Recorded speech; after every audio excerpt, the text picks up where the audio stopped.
Welcome back to Crossroads. Today's show is all about doing good in the hood, and I've got my friend from United Way, David eBay, here joining me. Now, Dave, we've got to talk to you first because October is Domestic Violence Awareness Month, and that's part of your expertise, brother. Talk to me about what you do at United Way and how it relates to stopping the trend of violence in the home. Okay.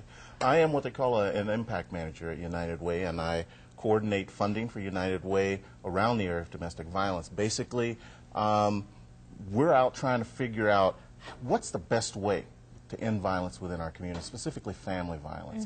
And United Way goes about that in a number of ways. The family and domestic violence area and the impact area is just one of those. From giving funding, like we did in Isani and Chisago County, to the tune of about $200,000 to create and operate a shelter, which is highly needed.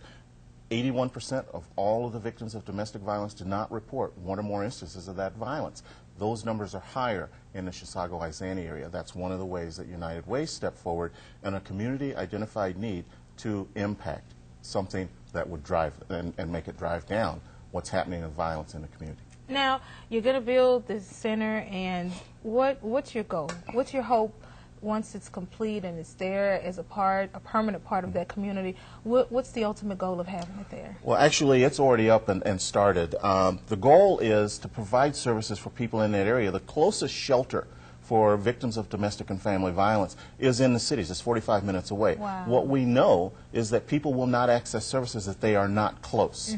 And so that is driving part of why the numbers are the way they are. The question of whether or not there's more violence, I don't specifically know, but what I do know is that we're finding that if you make the services available close enough to people, they will access those services, and that will certainly drive down the amount of violence. Because there's so much going on, especially in the news today. Scott, our director, I think has some video of Jennifer Hudson's family. You know, they're still looking for her nephew. Mom and brother were gunned down. Still looking for the suspect, but what police did say, and they do know, it's domestic. These things aren't just, you know, pushing or hitting. You know, domestic violence turns deadly. Yes, it does. And we're trying to prevent that from happening, aren't we? That's exactly what we're trying to do. We're out to end domestic violence. Our goal of reducing or increasing the number of victims who access services by 20% by 2012, excuse me, is exactly where we're trying to go. But the ultimate goal is to end domestic violence. And you are absolutely correct. It does become violent, and it becomes violent to the point that women die from this. I don't know the exact numbers of what that is. All it takes is one. And we don't want it to be one person. And that's what I was going to say. It doesn't matter how many it is.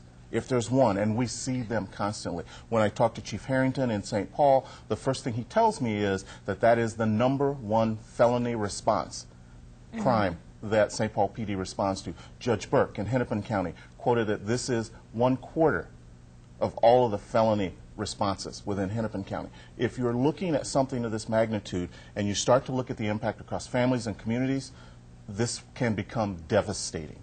We lose right now approximately 32,000 jobs nationally to this. Wow.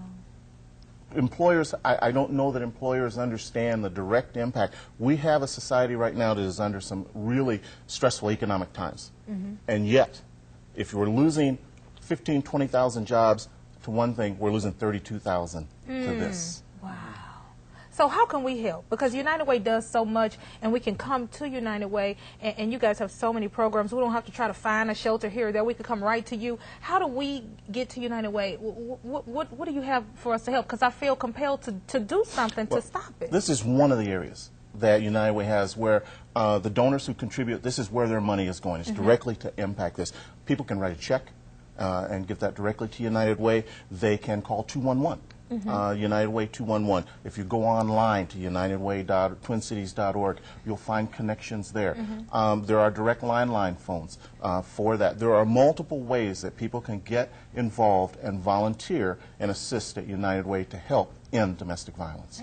Well, thank you so much for being here. You brought eBay with you because one of the things that I was telling Marsha Pitts-Phillips, who's the public relations manager over at United Way, is I want to reach out to the immigrant community. We've had, you know, Somali and some Ethiopian members of that community come on the show, but not too many. And she told me to invite you on. So thank you for being here and tell me your story. You have this wonderful book. Yeah, I'm glad you kind of alluded to that, because a lot of the time when you're talking about immigrants here, it's usually Somalis and then to a certain extent Ethiopians, but the immigrant community is very big in the Twin Cities, and we come from little countries as far as Gambia, and in my particular case, I'm from Guinea, and you know, you don't meet a lot of Guineans here, but we are here, you know, by few, and it's kind of interesting talking about the violence stuff, because that's kind of how I came to writing this book, how I came to writing spoken word poetry in the first place, and how I came to be at the United Way, as a matter of fact. And it's not necessarily domestic violence, but it's violence against the community. You know, as a lot of us know, after 9/11, you know,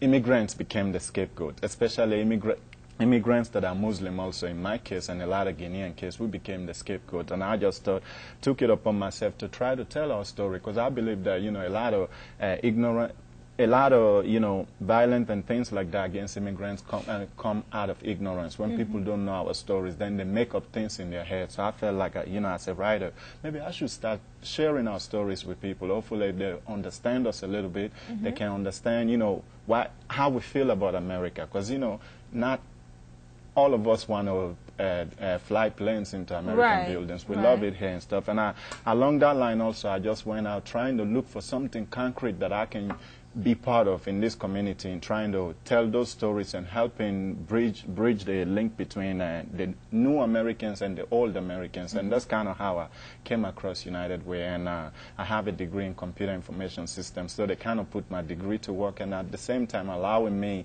the space and time to do what I was doing, what I like, you know, besides the computer work, which is telling stories, you know, through spoken word poetry. Now, before we go, Miss Marsha said you are going to read us an excerpt from your book. And go ahead and give it to us. I would love to. We want to hear it. This is an excerpt from a particular poem called African in America. And it goes like this.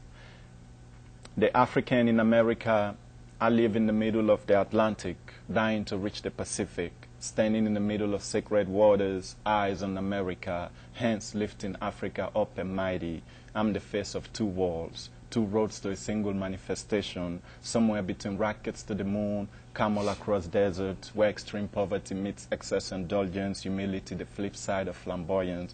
I live between ignorance and prejudice, with one foot in the past, the other in the future, making I the presence that will forever remain an enigma comprehensible to few.